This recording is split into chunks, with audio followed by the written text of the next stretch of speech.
여러분 안녕하십니까? 인문학TV 고경입니다. 오늘은 사마천 사기 세가 중에서 노주공 세가에 대한 이야기를 해보도록 하겠습니다. 중국의 노나라에 대한 이야기입니다. 먼저 들어가기에 앞서서 제가 여러분들에게 질문 한마디 드리겠습니다. 만약에 여러분의 어린 조카가 왕이 된다면 여러분의 선택은 1번 지켜준다, 2번 왕권을 빼앗는다. 어느 것을 선택하시겠습니까? 1번을 선택한다는 것은 주나라의 주공의 모습이 되겠다라는 얘기일 것 같고요. 2번 빼앗는다를 선택한다면 우리나라 역사에 나오는 조선시대 수양대군 세조가 될 것이라고 생각됩니다. 이번 시간에는 사마천 사기 중에서 노주공 세가에 대한 이야기를 해보려고 합니다. 노주공 단은 중국 역사에서 주나라의 성립 초기에 강태공과 함께 무왕을 도와서 은나라의 폭군이었던 마지막 왕 주왕을 제거하고 주나라가 천하를 차지하는 데 있어서 가장 큰 공을 세웠던 인물입니다. 또 그 이후에 형이었던 주나라 무왕이 죽자 그 무왕의 아들인 성왕을 대신해서 주나라를 섭정하며 통치하고 주나라를 안정시키고 난 이후에 조카였던 성왕이 장성했을 때 왕권을 다시 돌려주고 왕위의 권위를 회복시켜준 주나라 예법을 그대로 실천한 인물이라고 할 수 있겠습니다. 그래서 훗날에 이 노나라에서 태어난 공자는 주공단을 가장 흠모하면서 존경하는 이상형의 인물로 삼게 되는 것이죠. 공자는 주공단이야말로 주나라의 예와 법도를 실천한 아주 위대한 인물로 여겼기 때문입니다. 주공단의 이야기를 하다 보면 그와는 정반대로 대비되는 인물이 생각납니다. 바로 우리나라 조선 초기 역사에서 등장하고 있는 세조입니다. 세조는 자기의 조카인 단종을 왕위에서 끌어내리고 유배시킨 다음에 사약을 내려서 죽음에까지 이르게 한 왕입니다. 그 왕의 자리를 차지한 수양대군 세조의 모습과 주나라 초기 주공단의 모습이 극렬하게 대비되기 때문입니다. 신하의 권력, 신권을 누르고 왕권을 지키려고 힘쓰던 두 사람의 인물이지만 주공단은 끝까지 조카의 왕권을 지켜준 인물로 비춰진다면 수양대군 세조는 조카의 왕권을 빼앗은 인물로 대비되기 때문이겠죠.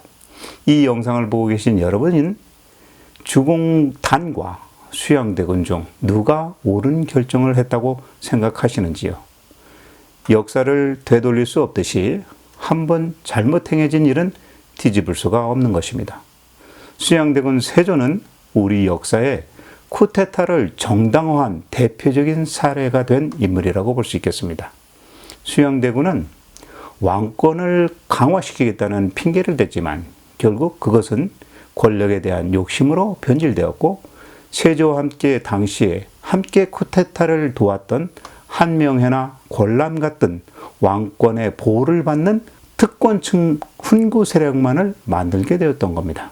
결국 조선 사회는 이후에 훈구 세력과 또 신진 사대부 간의 이 대립과 갈등으로 인해 가지고 그 이후에 우리가 많이 들어본 무호사화, 그리고 갑자사화, 기묘사화, 을사사화 이와 같은 백성의 민생은 뒤로한 채 정치 집단 간의 권력 투쟁을 위한 그 정쟁만을 증폭시켰을 뿐이었습니다. 자, 그럼 이번 사마천 사기 노주공 세가의 이해를 돕기 위해서 주나라 초기 왕가의 계보부터 먼저 보면서 시작하도록 하겠습니다. 오늘의 주인공 주공단을 시작으로 계보를 보면서 설명드리겠습니다. 먼저 제가 이제 차트로 올려드리겠는데요. 주나라의 계보를 알아야 노주공 세가를 제대로 이해할 수가 있습니다. 그래서 먼저 주공단의 형제들과 그들이 받은 봉국에 대해서 말씀을 드려보겠습니다. 주나라의 천자는 주공단의 형인 주나라 무왕입니다. 이 무왕의 이름은 발입니다. 주공단은 노나라의 봉국을 받게 됩니다. 그리고 그의 동생으로서 소공석은 연나라의 본국을 받게 되고 또 숙진탁은 조나라에, 그리고 강숙봉은 위나라에, 그리고 숙선은 관나라, 숙탁은 채나라, 이렇게 본국을 받게 됩니다. 그리고 여기서 주나라 왕족은 아니지만 초기 건국공신에 큰 공을 세운 강태공 여상이죠. 이 사람이 그 공로를 인정받아서 제나라의 본국을 받게 됩니다. 그리고 주공단의 조카이자 자기 형 무왕의 큰아들이었던, 이름이 송인데요. 아버지 무왕이 죽자 이 어린 송이 성왕이 됩니다. 그리고 이 성왕의 또 동생이 있는데 당숙우입니다. 이 사람은 나중에 이제 진나라, 당진의 진나라를 본국으로 받게 됩니다. 여기서 본국 중에서 또 송나라가 있는데요. 뒤에 말씀드리겠지만 이 송나라는 주나라 이전에 은나라, 상나라 있지 않습니까? 이때 폭군 주왕의 아들 중에서 무경이라는 사람이 있는데 이 무경에게 은나라의 그 잔존 유민들을 모아가지고 송나라라는 곳에 가서 모여 살게 했던 그러한 나라입니다. 그리고 또 이 주공단의 아버지는 주나라 문왕입니다. 우리가 서백창이라고도 불리죠. 그리고 이 서백창 문왕의 아버지는 계력입니다. 그러니까 주공단의 할아버지죠. 할아버지 계력은 그 형제들 중에서 셋째인데 큰 할아버지인 태백과 작은 할아버지인 우중이 있었습니다. 고조 할아버지인 고공담보가 어느 날 꿈을 꾸었는데 아들 셋 중에서 셋째 아들인 계력에게서 주나라를 크게 일으킬 서백창, 문왕이 나온다라는 것을 믿게 됩니다. 그래서 셋째 아들인 계력에게 모든 권력을 넘겨주게 됩니다. 그러자 큰아들과 둘째 아들 이 태박과 우중은 주나라를 떠나서 지금의 동남쪽 상하이 지역입니다. 옛날로 말하면 하나라 의임금이 활동했던 그런 지역인 것 같습니다. 그쪽으로 옮겨가서 오나라를 세우게 됩니다. 그래서 오태백이다라고 불리게 되는 거죠. 자, 제가 오태백 세가에서 이미 말씀드렸던 내용입니다. 자세한 거는 오태백 세가를 카드로 올려드릴 테니까 참조하시면 되겠습니다. 그리고 여기에서 증조부였던 이 고공담보는 우리가 태왕 이렇게 불려지고 초부인 계력은 왕계, 그리고 부친인 서백창은 문왕 이렇게 불려집니다. 그래서 이 3대는 뒤에 사망이라고 불려지게 되겠습니다. 자, 그러면 이제 주공단의 주나라 건국 시점의 업적과 주나라의 초기에 있어서 그 역할에 대해서 먼저 말씀드리겠습니다. 주공의 아버지 문왕이 살아있을 때는 주공단은 다른 여러 형제들과 달리 아주 효성이 지극했다고 합니다. 그래서 아버지 문왕의 말도 잘 따랐고 또 성격이 아주 인자하면서도 중후했다고 합니다. 그리고 다른 사람을 대할 때는 다른 형제들보다 훨씬 더 많은 배려심을 갖는 그러한 사람이었다고 그래요. 그래서 아버지 문왕이 죽고 나서 이 형이었던 무왕이 그 뒤를 잇자 이 주공단은 변함없이 자기 형 무왕 곁을 떠나지 않고 잘 보필을 하였다고 합니다. 자, 이때 주공단은 무왕의 신하가 되어서 여러 정무를 맡게 됩니다. 그래서 무왕을 돕게 되는 거죠. 그리고 무왕이 주나라의 왕이 된 지 9년 차에 무왕이 은나라의 폭군이었던 주왕을 타도하기 위해서 여러 부족들을 불러 모아가지고 발대식을 갖게 됩니다. 이때 맹진이라는 지역에서 하게 되었는데 이 당시 이 주공단도 자기 형 무왕을 쫓아서 같이 종군을 했다고 합니다. 그리고 더 2년이 지난 무왕 11년 차에 드디어 무왕은 은나라의 폭군인 주왕을 토벌하기 위해서 군사를 이끌고서 목야라는 지역으로 가서 그 벌판에서 전쟁을 일으키게 됩니다. 이때 역시 주공단도 형 무왕을 따라가서 함께 목야에서 전쟁을 치렀다는 거죠. 그래서 이 당시 목야 전투가 주나라와 은나라의 사활을 건 전쟁이 되겠습니다. 그래서 결국은 은주왕이 거기서 살해되고 또 주나라가 은나라를 멸망시키는 전쟁이 되는 거죠. 이때 주공단 역시도 종군에서 무왕을 도와서 참전을 했는데 주나라 군사들이 은나라 군사를 다 무찌르고 또 은나라 궁궐까지 진입해가지고 은나라의 마지막 주왕도 죽입니다. 그리고 나서 무왕 양쪽으로 동생 둘, 오른쪽에는 오늘 얘기하는 주인공 주공단이 대월, 큰 도끼라고 합니다. 큰 도끼를 들고 서 있고 또 왼쪽에는 또 다른 무왕의 동생 소공이 소월, 작은 도끼를 들고 딱 서 있었다. 그러면서 호위를 했다라고 얘기합니다. 이 당시에 강태공 여상 역시 은나라를 물리치고 나서 하늘에 제사를 지내고 땅에 제사를 지내고 이런 행사들을 준비했다고 합니다. 그리고 이 당시에 은나라 백성들이 또 전쟁에 무고하니까 은나라 백성들이 있지 않겠습니까? 이 멸망한 은나라 백성들이 두려움에 떨게 되니까 주나라의 승리를 공표하면서 은나라 백성들을 보듬기 시작합니다. 그래서 전쟁에서 승리하게 된 주나라는 은나라 주왕에 의해서 그동안 감옥에 갇혀 있었던 은주왕의 숙부 기자가 있습니다. 이 사람을 석방해 줍니다. 이게 이제 우리가 말하는 기자조선이라는 역사에 연관되는 그런 인물인데요. 원래는 이 사람이 주왕의 숙부였다는 거죠. 그래서 그 사람을 석방시켜주고 또 은나라 마지막 왕 주왕의 아들 무경 녹보라는 사람이 있었는데 이 주왕의 아들에게는 옛 은나라 땅에 살고 있었던 사람들을 이렇게 유민을 끌어들여 가지고 그 유민들과 함께 은나라의 조상에 대해서 제사가 끊어지지 않도록 모여 살게끔 합니다. 그래서 땅을 봉투를 조금 떼주는 거죠. 그리고 나서 주나라의 무왕은 자기 동생이었던 관수하고 채숙을 시켜가지고 은나라의 마지막 아들이었던 무경 녹보를 일단 감시하게 만듭니다. 자, 이 내용은 제가 지난 사마천 사기 주본기 2편에서 자세히 설명드렸습니다. 자, 역시 카드로 올려드릴 테니까 참조해 주시기 바라겠습니다. 은나라를 멸망시킨 무왕은 아까 계보를 통해서 설명드린 것처럼 공신들과 자기 형제들을 모두 봉토의 제후로 임명을 합니다. 이때 주공단은 예전에 사망오제에 등장했던 인물 중에서 소호라는 사람이 있는데 이 소호의 출신이 동이라고 합니다. 그래서 그 소호가 도부로 있었던 곳인데 곡부, 너나라의 수도죠. 곡부에다가 땅을 봉해줍니다.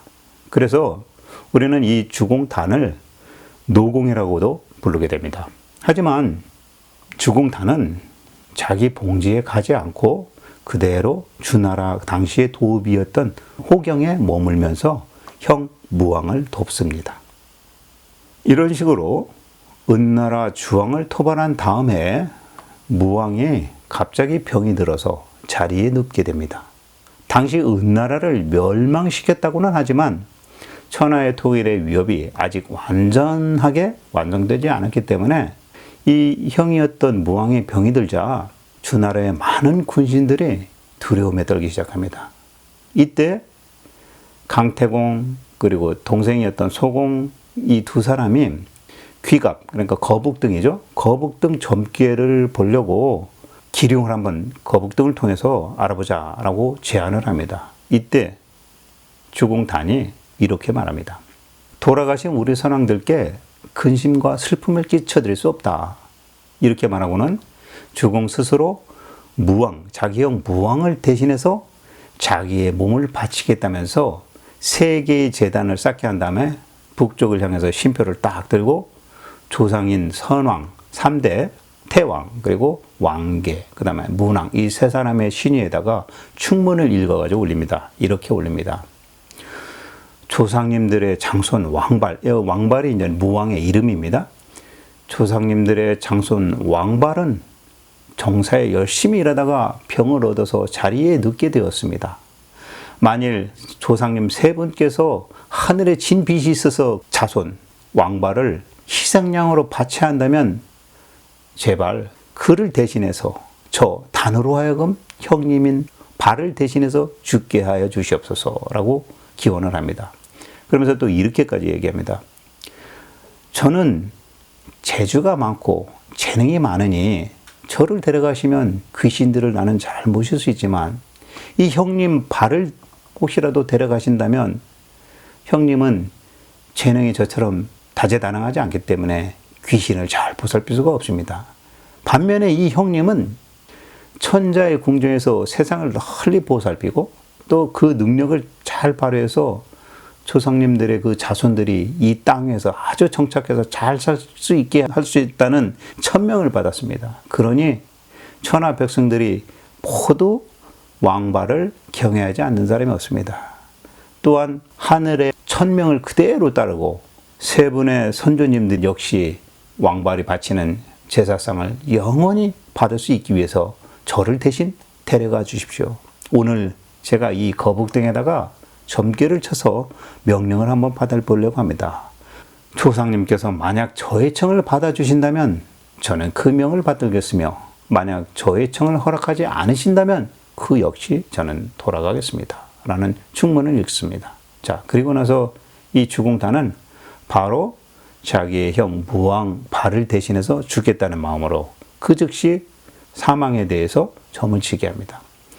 얼마 지나서 점 치는 사람이 점괘가 뭐 아주 길하게 나왔다고 하면서 길조의 결과를 이제 얘기를 해줍니다. 이때 주공이 너무 기뻐서 그 점 결과를 보관하고 있는 그 궤를 열고 길조를 재차 여러 번에 있어서 확인을 하게 됩니다. 자, 이 일이 있은 이후 길조가 나왔다는 이야기를 듣고 주공단이 형인 무왕에게 찾아가서 바로 그 말을 전해줍니다. 이렇게 전합니다. 형님, 왕께서 이제 아무런 해를 입지 않으실 것입니다.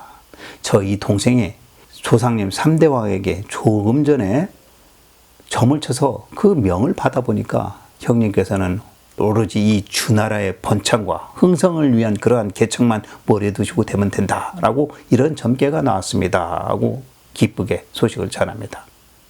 주공은 이 말을 마치고 그 죽간에 쓰여진 충문 있지 않습니까? 그러니까 형을 살리고 내가 대신 죽겠다, 나를 데려가 달라고 했던 그 충문을 금등궤라고 해가지고 금실로 묶은 궤짝 안에 잘 밀봉을 해서 자기 밑에 관리들에게 그동안 있었던 이 모든 점괘라든지 이런 것들을 아무한테도 말하지 말라 하고서 그 안에 이제 보관을 하고 금등궤를 문서창고에 넣게 합니다. 자, 그래서 훗날에 주공단의 조카가 되는 성왕도 그리고 또 그 주공단의 다른 형제들도 이런 일이 있었는지 무왕이 죽기 전까지는 아무도 몰랐다고 합니다. 아무튼 이 동생 단의 기원에 의해서 이게 하늘에 통했는지 그 다음 날 무왕이 병에서 나와가지고 벌떡 일어났다라는 내용입니다. 자, 이 내용은 자기의 형 무왕을 생각하는 형제 간의 우애, 그리고 비록 형제라고는 하지만 군신 관계 아닙니까? 이 군신 간의 어떤 선을 명확하게 밝히는 그러한 모습, 거기에다가 이 주나라 개국 초기에 있었던 주나라의 안정과 그리고 미래를 걱정하는 주공의 다양한 모습을 긍정적으로 부각한 내용이다라고 볼 수 있을 것 같습니다. 자, 그러면 이제부터는 주공단이 조카인 성왕을 대신해서 섭정하게 된 이유에 대해서 말씀드려 보도록 하겠습니다. 무왕이 병에서 일어났어요. 그렇지만 얼마 되지 않아서 결국은 무왕은 죽게 됩니다. 불과 은나라를 멸망시킨 지 3년이 지나지 않은 그러한 시점입니다. 기원전 1043년인 거죠. 당시에 무왕의 아들이었던 태자 성왕은 아직 강보에 쌓인 포대기에 쌓인 어린아이였다고 합니다. 그래서 이 주공단은 자기 형 무왕이 죽었다는 이야기를 듣고 혹시라도 천하가 다시 모반을 할까라는 그런 걱정을 해서 스스로 보좌에 올라가지고 조카인 성왕을 대신해서 섭정을 통해서 나라를 다스리기로 결심을 합니다. 자, 그렇게 되니까 이 무왕의 여러 형제들 중에서 관숙과 채숙이 있지 않습니까? 그 밖에 여러 동생들이 더 있는데 이런 동생들이 이제 유언비어를 퍼뜨리기 시작합니다. 이렇게 퍼뜨립니다. 주공단이 앞으로 자기 조카 성왕을 해치고 스스로 천자의 자리를 차지할 생각으로 지금 저런 일을 벌이고 있는 것 같다라고 소문을 퍼뜨립니다. 주공은 이 소문을 듣고 은나라를 무찌를 때 함께 있었던 강태공하고 또 자기 동생 소공을 불러가지고 이렇게 말합니다. 내가 왕위를 찬탈하려 한다는 이 의심을 받을 수 있음에도 불구하고 성왕을 대신해서 섭정하는 이유가 뭔지 아십니까? 아직 성왕이 어려가지고 천하 제후들이나 주나라 왕실들이 혹시라도 배반이나 하지 않을까라는 그런 걱정돼서 내가 이렇게 나서고는 겁니다. 그렇다고 내가 섭정의 자리에 오르르겠다고 조상님에게 구할 수도 없었습니다.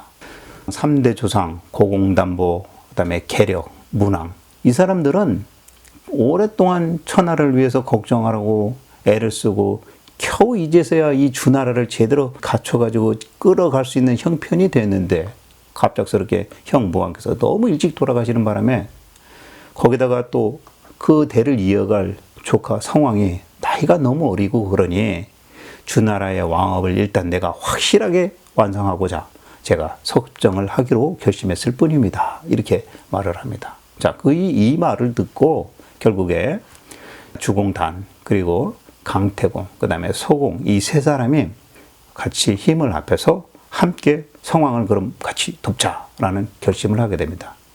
그래서 이 역사 얘기를 보게 되면 여기서 우리나라 조선 역사의 수양대군 역시 어린 조카였던 문종의 아들 단종이 왕위에 오르게 되니까 단종 주변의 인물들 중에서 김종서라든지 황보인 그리고 이제 안평대군 이런 사람들이 오히려 왕권보다 신권을 키워서 왕권을 넘어서는 그러한 권력을 가질 것을 경계하게 됩니다. 그래서 이 수양대군이 이 사람들을 다 죽여버리고 자기가 영의정에 올라가지고 정권을 장악하게 되는 거죠. 자, 여기까지는 중국의 그 주나라의 주공단하고 수양대군, 조선의 수양대군은 그 취지가 사실은 같은 것이었다고 볼 수 있겠습니다. 나라를 세우고 초창기에 안정화시키기 위해서 왕권을 확실하게 해야 된다는 그러한 생각을 갖고 있었던 거죠. 그런데 이 수양대군의 그 끝은 전혀 달라집니다. 수양대군은 오히려 한 발 더 나아가서 직접 왕이 되겠다는 욕심으로 유배가 있는 자기 조카 단종에게 사약을 내리고 말지요. 자, 이런 부분이 주공단과 수양대군의 차이점이다라고 말할 수 있겠습니다. 자, 이어서 주공단 이야기 계속 해보도록 하겠습니다. 이번에는 주공이 자기의 아들 백금이라는 아들이 있었는데 이 백금에게 정치에 대해서 나라를 다스리는 근본에 대해서는 어떤 것이다라는 것을 얘기해 주는 겁니다. 결국은 사람에 대한 이야기입니다. 자, 이 이야기를 해보도록 하겠습니다. 주공이 노나라의 봉투를 받았지만 자기가 직접 가지 않고 자기 아들 백금에게 봉지로 가서 노나라에 부임하도록 해라 라고 이야기를 합니다. 그러면서 동시에 네가 노나라에 가서 부임해서 그 다스리는 방법을 잘해야 된다라는 얘기입니다. 그러면서 자기를 빗대서 얘기해요. 임지로 떠나게 되는 자기 아들 백금에게 이런 당부의 말을 합니다. 나는 문왕의 아들이고 무왕의 동생이면서 동시에 현재 성왕의 숙부다. 그러니 나 같은 사람은 이미 신분이 아주 귀하다고 말할 수 있다. 하지만 나는 한번 목욕을 하는데 물기를 닦을 겨를도 없이 머리카락을 3번 움켜쥐고 달려나간 적이 있다. 그리고 식사를 한번 하는데 입안에 씹고 있던 음식을 3번씩이나 내뱉어가면서 벌떡 일어나서 어진 선비를 맞이하기 위해서 정성을 다했던 경험이 있다. 왜냐? 천하의 현인들을 놓칠까 걱정했기 때문이다. 그러니 너 역시도 노나라에 당도하게 되걸랑 권력을 갖게 되었다고 해가지고 절대 사람들을 막대해서는 안 된다. 교만하게 행동해서도 안 된다. 라는 가르침을 던져줍니다. 자, 이 말이 우리가 고사성어에 많이 나오죠. 짧게 4글자로 말하면 토포악발, 먹던 것을 뱉어내고 머리를 3번 머리를 거머쥔다. 이런 뜻인데요. 이걸 좀 더 길게 한자로 표현한다면 일묵삼착발 일반 삼토포라고 말할 수 있겠습니다. 먹던 것을 3번 뱉어내고 머리 감던 일을 멈추고 3번이나 거머쥔 채 나온다. 이런 뜻이죠. 어진 선비를 얻기 위해서 정성을 다해서 노력해야 된다라는 것을 비유하는 뜻입니다. 우리가 보통 보면 사람을 대할 때 좀 거만한 사람들은 이렇게 대하죠. 높은 자리와 자기의 그 신분을 의식해서 일부러 과시하려고 거만한 자세로 이렇게 누가 찾아왔을 때 대답하는 것 같아요. 나 지금 밥 먹고 있으니까 좀 기다리라고 해. 내지는 나 지금 샤워 중인데 샤워 끝나고 보자고 해. 아니면 생각이 있는 사람이 없는 사람이야. 지금 나 밥 먹고 있는 거 몰라? 뭐 이런 식으로 해서는 안 된다라는 것을 주공단이 우리에게 일깨워주고 있는 거죠. 사람의 중요성을 다시 한번 강조하는 그런 고사성어가 되겠습니다. 자, 이번에는 이와 같이 주공단이 섭정을 하게 되니까 그것을 시기했던, 의심했던 주공단의 또 동생들 관숙과 채숙이 은나라의 주왕의 아들이었던 무경 녹보와 서로 결탁을 해가지고 회의라는 지역에 회의족이 있었던 모양인데 이 회의족의 사람들을 함께 끌어들여서 군사를 이끌고 반란을 일으키게 됩니다. 자, 이때 주공이 성왕의 그 명령을 받고 바로 군사를 일으켜갖고 정벌에 나서게 됩니다.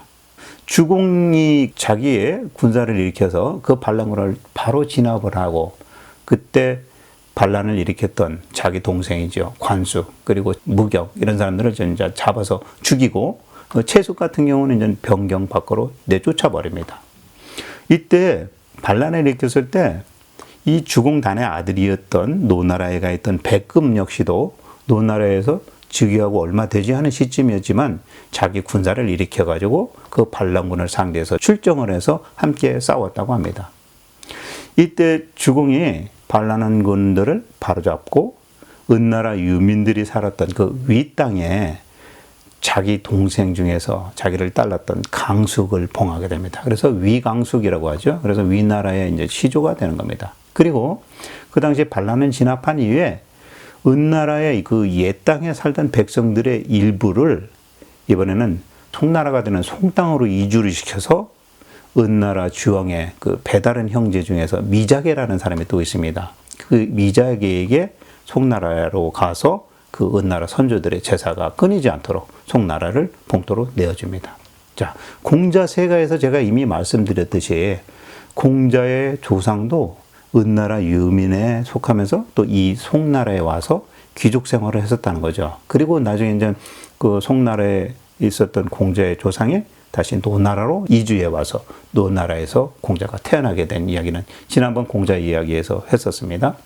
자, 이 이후로 주공단은 진압을 했다고 해서 끝낸 게 아니라 그 반란을 일으켰던 그 동쪽 지역에 주둔하면서 반란을 했었던 회의족을 완전하게 정벌을 합니다. 그러면서 약 2년간 그 지역에 머물게 됩니다.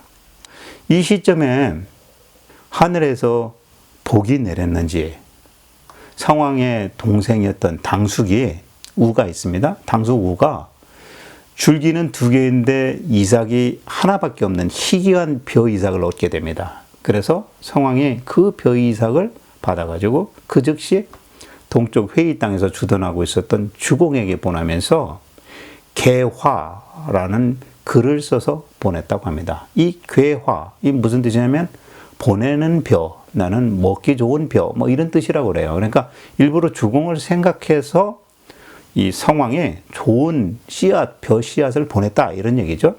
그러니까 주공이 천자가 내린 그 벼이삭을 받고 가만히 있을 수 없잖아요. 그래서 천자를 또 칭송하면서 가화라는 답글을 지어 보냈다고 합니다. 자, 이 가화가 뭐냐? 아름다운 벼다라고 이제 칭송을 한 거죠. 고마움을 표시한 겁니다. 그리고 동쪽의 이 회의족을 마침내 평정하게 된 주공은 이미 반란은 이제 완전하게 진압을 했지만 자기의 조카인 성왕이 아직도 자기를 의심하는 그런 마음이 완전히 풀리지 않은 것을 느끼고서 자기의 진심 어린 심경을 노래한 시를 바치게 됩니다. 그때 주공단이 성왕에게 바친 시의 제목이 치효라는 제목인데요. 그 치효라는 이 말은 올빼미과의 새를 말한다고 합니다. 그래서 포악한 사람을 비유적으로 표현할 때 치효라고 했다고 합니다. 그래서 이 시의 내용 초반부에 그 내용을 잠깐 보면 이런 식으로 되어 있습니다.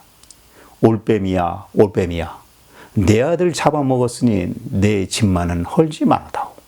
정성으로 보살폈는데 어린 자식이 불쌍하구나. 뭐 이런 식으로 아마 어린 성왕을 지키기 위해서 주공단이 충성을 다했는데도 왕권을 찬탈하려고 했다는 의심을 당사자였던 성왕에게서도 받고 있다라는 그런 암시를 띠는 시를 노래했다고 볼 수 있겠습니다. 그러니까 성왕이 아직도 삼촌인 주공단을 의심하는 거 아닌가 싶어서 이 치효라는 시를 지어서 보냈다는 거죠.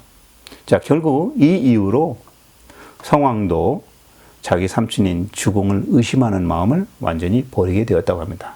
그리고 그 밖에 이제 여러 제후들 국가들 있죠. 이러한 제후국들도 이제 모두 주왕실에 복종을 하게 되고 이 바빌론은 완전하게 제압이 되었다라는 것입니다. 자, 그러면 성왕에게 최선을 다하고 왕권을 돌려주게 된 주공 이야기를 또 해보겠습니다.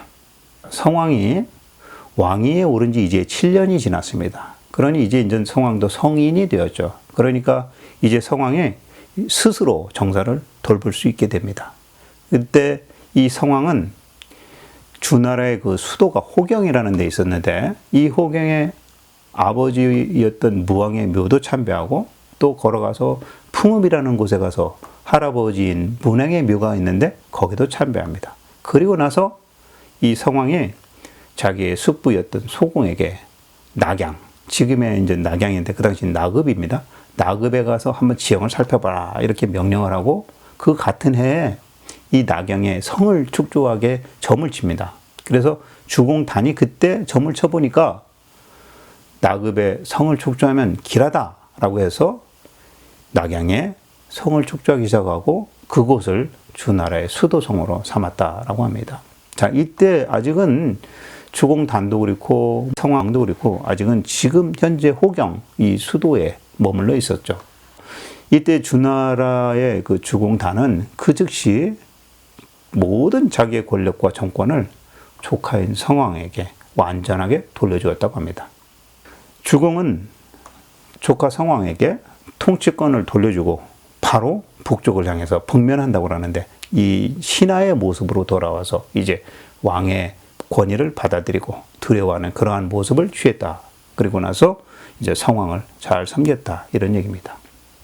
근데 이전에 성왕이 아주 어렸을 때 성왕이 한 번은 병이 들어서 죽을 운명에 닥쳤는 모양인데 그때 이 삼촌이었던 주공이 자기의 조카 성왕을 위해서 자기의 손톱을 잘라갖고 황하에 던지고 하늘에 기도드리면서 기원을 했었다고 합니다. 그때 이런 의식이 뭔가 병을 낫게 하는 그런 기원을 담은 그런 행위였던 모양이에요.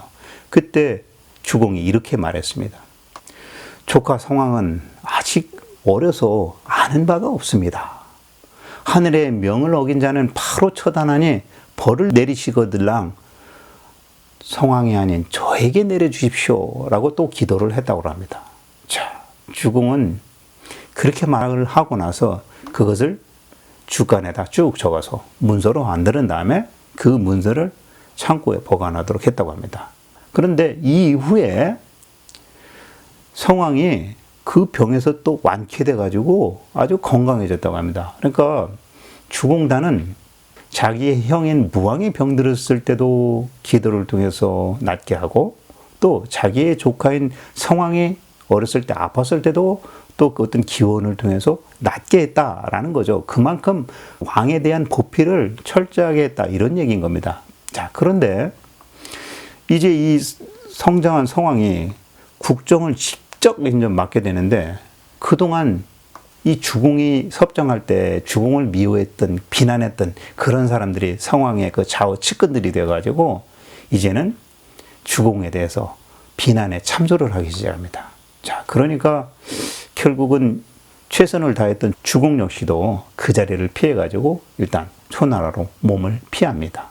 자, 그런데 어느 날 이 성왕이 문서 창고를 쭉 둘러보다가 예전에 보관시켜왔던 주공의 그 기원을 담은 주간을 찾아서 우연치 않게 읽게 됩니다. 그러니까 자기 삼촌이 자기를 위해서, 자기 병을 낫기 위해서 기원문을 적어놓은 걸 쭉 읽게 된 거예요.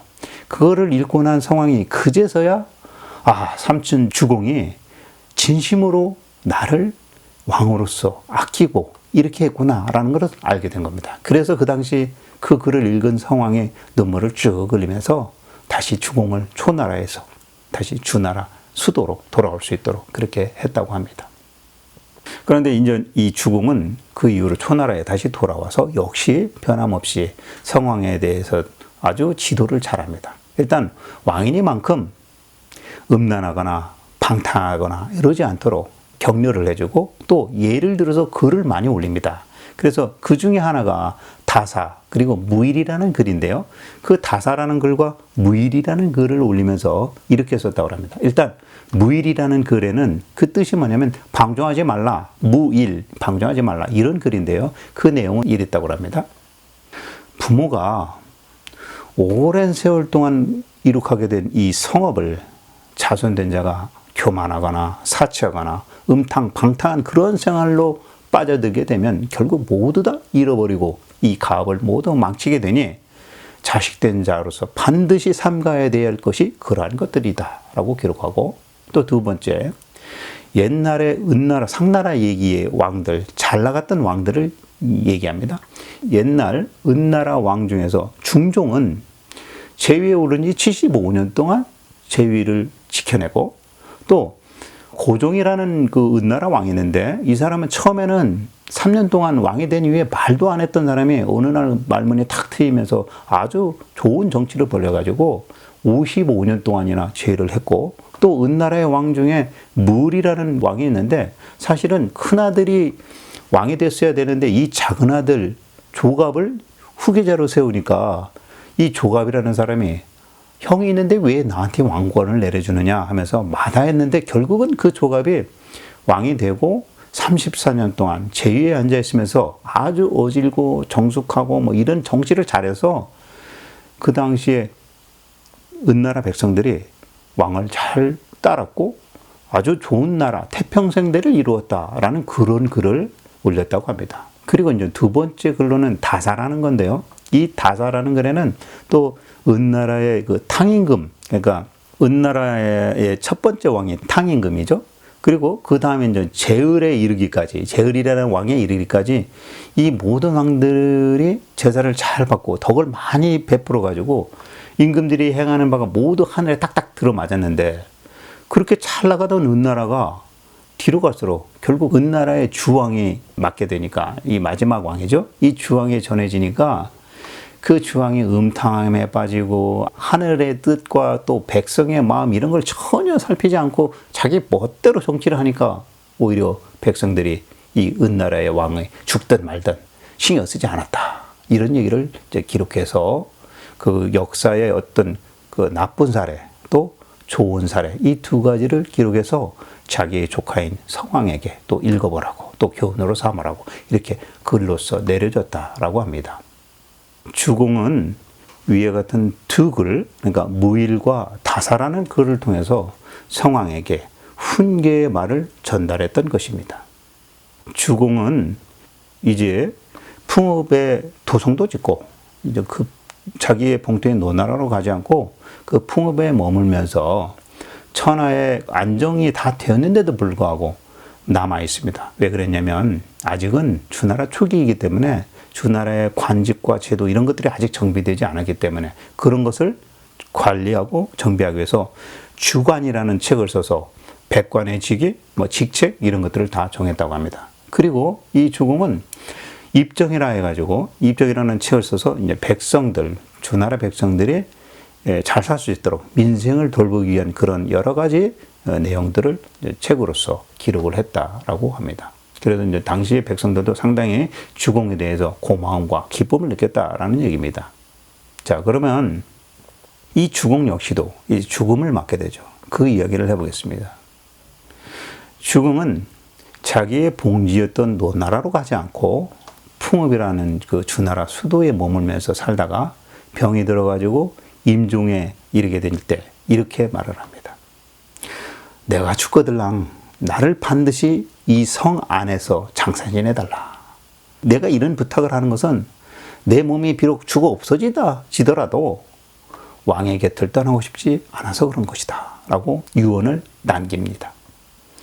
주공이 이와 같이 죽고 난 다음 성왕 역시 자기 몸을 낮춰서 주공에게 정중한 마음으로 그 성 안에서 피릅이라고 하는데 이 피릅에서 장사를 지내고 할아버지였던 문왕 있죠. 문왕의 묘와 주공, 그러니까 자기 삼촌의 묘, 할아버지 묘와 삼촌의 묘를 나란히 썼다라고 합니다. 자, 이것은 이렇게 한 것은 성왕이었던 사람이 이 삼촌인 주공이 자기를 진심으로 도와줬다라고 생각을 해서 삼촌의 묘와 할아버지의 묘를 동등한 레벨에 두고 묘리를 썼다라는 것을 강조하고 있는 겁니다. 이와 같이 주공이 죽고 나서 이제 가을이 되었습니다. 아직 추수도 다 끝나지 않았는데 갑자기 폭풍이 몰려오고 벼락이 치면서 나무들도 벼들도 다 쓰러지고 갑자기 천재지변의 재난이 일어나게 됩니다. 그러니까 이때 주나라 백성들이 슬슬 동요하기 시작합니다. 자, 그래서 이때 성왕이 자기 대신들을 다 불러들여가지고 일단 조복으로 딱 차려입고 주공이 살아생전에 봉인했었던 그 금등대를 열어보기로 결정합니다. 자, 아까 제가 금등대 말씀드렸죠? 주공이 자기 형 무왕이 아플 때 무왕을 대신해서 나를 죽여달라, 나를 데려가달라 라고 했던 그 책서죠.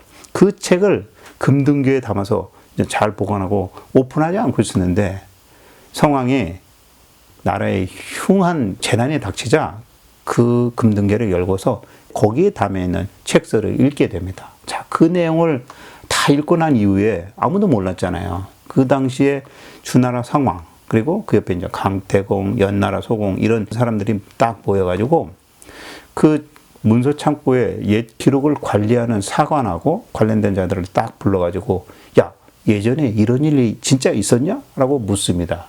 그러니까 그때 그 관리하던 관리들이 사관과 함께 이런 대답을 합니다. 네, 맞습니다. 옛날에 분명히 주공께서 무왕의 병을 낫게 하기 위해서 기도하고 제사 지내고 그 다음에 점을 봐서 그거를 담아놨던 그 금등교에 사실 기록된 내용 그게 사실입니다. 라고 이렇게 얘기합니다. 단지 지금까지 비밀로 지켜오게 된 이유는 주공 스스로 우리 보고 절대 이 사실을 다른 사람들이 알지 못하도록 발설하지 말라라고 했기 때문에 우리가 그동안 말씀드리지 못했을 뿐입니다. 라고 이야기를 합니다. 자, 그러자 성왕이 그 책서를 손에 딱 집어들고 눈물을 주르륵 흘리면서 이렇게 말을 합니다. 원래 내가 점을 쳐서 이 나라의 기륭을 알아보려고 했는데 지금 하늘의 뜻을 알게 되었다. 점칠 필요 없겠구나. 옛날에 이 주나라 왕실을 위해서 애쓰셨던 삼촌 주공의 진심을 내가 이제야 알게 되었으니 참 애설타라는 이야기를 합니다. 그리고 지금 이와 같은 금등계가 밝혀지게 된 것은 바로 하늘이 주공의 어진 덕을 밝히는 그러한 일이다. 그러니 내가 제단을 쌓아서 주공이 그 신유에다가 제사를 올리고 하면 되겠다 해서 천자의 예에 따라서 주공단을 위해서 성왕에 제를 올립니다. 자, 결국 그런 행사를 진행하고 나니까 성왕이 교회에서 제단을 쌓고 주공에 제사를 올리고 나니까 비바람이 갑자기 싹 멈추더니 넘어졌던 벼들이 다시 다 일어났다는 겁니다. 꼿꼿이 서게 되었다는 거죠. 그리고 그 당시 쓰러졌던 나무들은 강태공하고 소공 이런 사람들이 백성들에게 이제 명령을 해서 나무를 다시 이렇게 세우고 또 밑동에 쓰러진 나무 밑동에 흙을 덮어서 다시 북돋게 해서 결국 그 해에 흉년이 들을 줄 알았는데 오히려 풍년이 들었다라는 내용입니다. 그래서 이 당시에 성왕은 특별히 그것을 기념을 해가지고 노나라가 하늘에 제사를 드릴 수 있는 천자만이 올릴 수 있는 그러한 교천제를 올릴 수 있도록 허락을 했다는 거죠. 자, 천자만이 하늘의 제를 올릴 수 있는데 성왕이 노나라에서도 천자에 올리는 하늘의 제처럼 교천제를 올릴 수 있도록 허락을 했다는 겁니다. 그리고 이 노나라에는 하늘뿐만 아니라 그 선대 조상들에게 제사를 올리는 묘제를 행할 때도 행사의 형식에 있어서 주나라 문왕에게 올리는 그 예를 그대로 따를 수 있도록 해줬다라는 얘기입니다. 자, 그 이후로 이 노나라는 천자가 행하는 예약에 따라서 종묘의 제사도 올리게 되었다라는 그런 얘기입니다. 근데 이와 같은 일이 성왕이 삼촌인 주공의 덕행에 대해서 포상을 했기 때문에 노나라에서는 이와 같은 일을 할 수 있었다라는 얘기죠. 자, 이로부터 약 500년 뒤에 노나라 사람 공자가 예와 악 그리고 제례 뭐 이런 것들을 강조하면서 누구보다도 제례에 대해서 아주 잘 알게 된 건 역시 혹시 이런 이유 때문인가 아닌가라는 그런 추측을 갖게 됩니다. 자, 이번에는 주공이 죽기 전에 주공의 아들 백금과의 대화 속에서 전해져 내려온 이야기를 해보도록 하겠습니다. 주공이 죽었을 때는 이 아들 백금은 이미 이제 주공의 본국이었던 노나라 땅에서 부임을 해서 노공이라는 호칭으로 불려지고 있었습니다. 근데 한 번은 노공 백금이 노나라 땅을 다스리다가 3년이 지나고 나서야 아버지 주공에게 찾아와가지고 그동안 자기가 베풀었던 시정 활동을 보고를 합니다. 그때 아버지 주공의 아들의 보고를 듣고 이렇게 말을 했다고 합니다. 야, 너 어찌 이렇게 늦게 왔느냐? 라고 묻게 됩니다. 그러니까 이 아들 백금이 이렇게 말합니다. 노 땅의 풍속을 바꾸고 또 거기 사는 사람들의 예를 가르치고 또 부모가 죽으면 3년상을 치르게 가르치고 뭐 이렇게 하는 데 있어서 시간이 많이 걸렸습니다. 그래서 좀 늦었습니다. 라고 보고를 합니다. 자, 그리고 나서 시간이 좀 지났습니다. 당시에 공신이었던 강태공도 역시 제 나라에 봉해져서 임지 부임하고 난 다음에 불과 5개월이 지나서 돌아와서 역시 주공에게 그 제 나라의 시정에 대해서 보고를 합니다. 자, 이때도 주공탄은 강태공에게 똑같은 질문을 합니다. 당신은 어떻게 해서 이렇게 빨리 제 나라 사람을 잘 다스릴 수가 있었습니까? 라고 묻습니다. 그러니까 강태공은 이렇게 말합니다. 나는 그들의 군신 간의 예절을 아주 간소하게 만들고 또한 그들의 풍속을 그대로 내가 따랐을 뿐이었습니다. 라고 보고를 합니다. 자, 이후에 백금이 노나라에 대한 정사를 여러 차례 보고를 하는데 그때마다 제때 보고하지 못하고 지연시켰다고 합니다. 그러니까 이 주공은 아들의 저러한 늦은 것을 보고 곧바로 한탄하면서 이렇게 예언을 했다고 해요. 야, 노나라의 후손들은 앞으로 시간이 지나게 되면 제 나라의 신하가 되겠구나. 제 나라를 섬기게 되겠구나. 정치란 아주 간소하거나 쉽게 하지 않으면 백성들이 가까이 따르지 않는 법이고 쉽고 간결하게 하면 백성들은 반드시 따르게 되기 마련인 것이다. 라는 말을 했다고 합니다. 자, 정치란 무엇이냐? 쉽고 간결해야 된다. 또 백성들이 잘 따를 수 있게 해야 된다. 3년씩 걸리는 그런 거는 안 된다라는 얘기죠.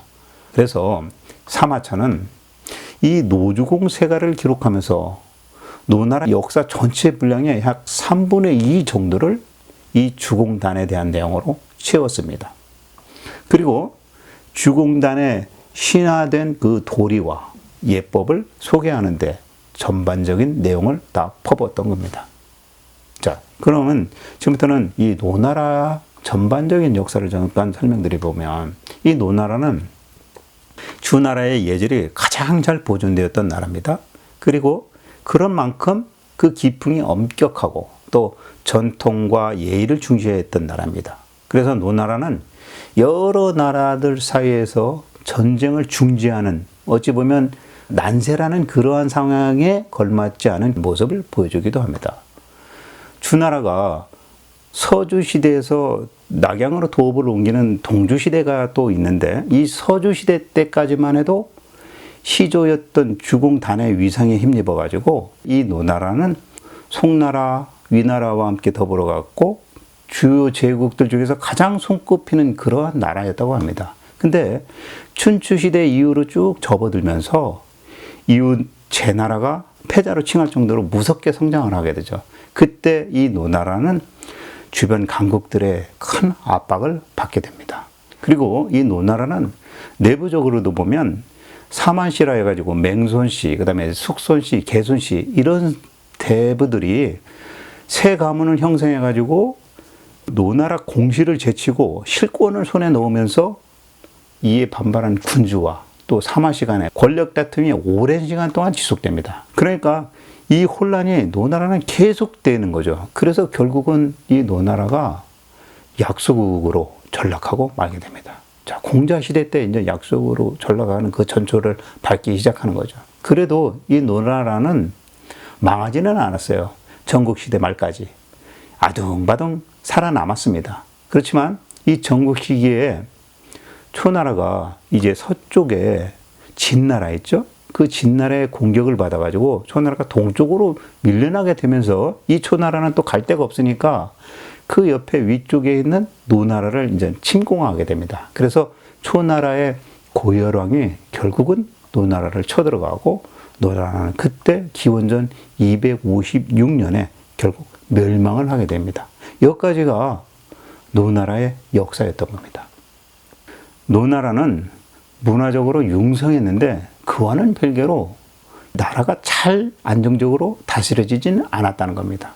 오히려 지나치게 예법을 강조했던 것과 달리 임금을 시해하는 일, 또 특히 노나라의 은궁이라고 있는데 이 은궁이 죽고 나자 노나라의 희공이 즉위할 때까지 약 50년 동안에 그 기간 동안에 왕가 안에서 동생이 형을 죽이고 또 숙부가 조카를 죽이고 또 계모가 의붓 아들을 죽이고 하는 이런 매우 어지러운 상황이 반복됩니다.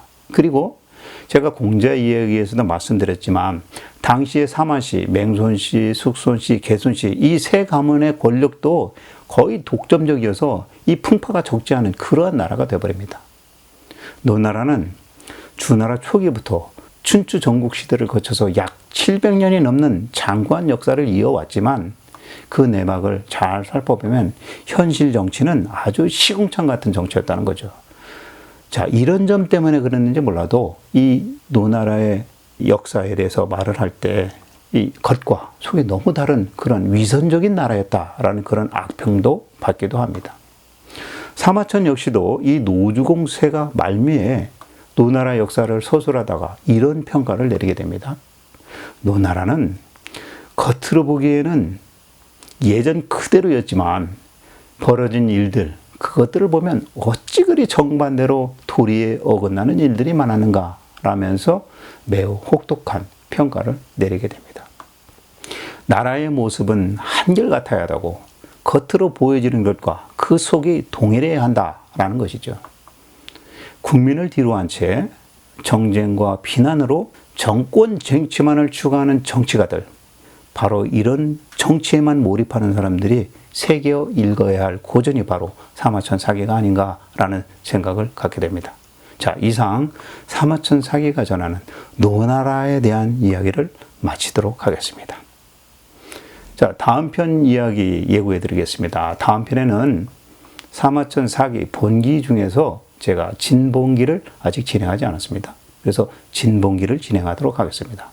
이 진나라 이야기는 춘추 패자 중에 한 명인 목공 이야기가 있고 또 전국시대에 들어와서는 진나라의 영토를 가장 넓게 넓혀 나가는, 확장해 나가는 강국으로 성장해 가던 소양왕이 있습니다.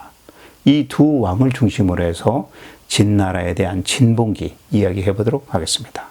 지금까지 인문학TV 고교였습니다. 시청해 주신 여러분 감사드립니다. 다음에 또 뵙겠습니다.